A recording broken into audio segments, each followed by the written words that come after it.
with experiment number 2C, that is to study the water holding capacity of the two soil sample which we have taken. One is from the road soil and other is garden soil. We'll take equal amount of soil in this apparatus which we have made. You can see this is the conical flask, and on the conical flask we have kept funnel. Inside the funnel you can see we have put cotton. We have spread cotton over it. We are taking equal amount of soil, 5 spatula of soil of both the samples in each of this apparatus. Second sample, 5 spatula.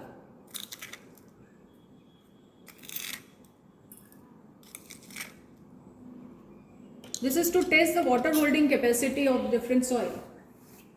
Now we'll add about 50 ml of water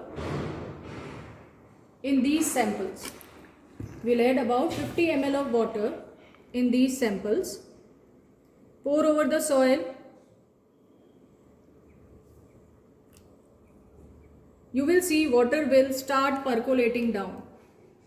The water will start percolating down, drop by drop.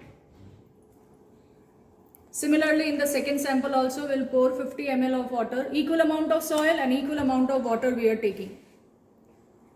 So here also we'll adding water in this soil sample, in this apparatus. You can see water dripping out. Percolation of water. The same occur in the soil also. We'll wait for another 10 to 15 minutes till the last drop will percolate down. The amount depends on the type of soil.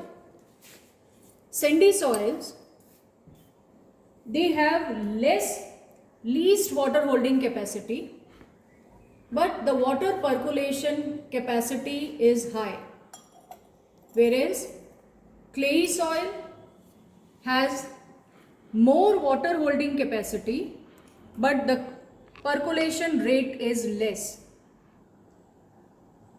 After the last drop trickle down, we will measure the amount of water which is collected in the beaker, in the conical flask. In both the cases, this is the first sample. As you can see, the last drop which is trickling down. We'll measure the amount of water which has been percolated down here in the second measuring cylinder, and we'll observe the amount, how much amount has been percolated down. In the first case, that is in the garden soil, the amount of water which has been percolated down is about 25 ml. And in this roadside soil, you will find the more amount of water has been percolated down. As in the roadside soil, there was large amount of sand, so you can see the amount of water which has been percolated down is more as compared to the garden soil, which is a mixture of the sandy soil and clay soil. That is, a loam soil is present in our garden.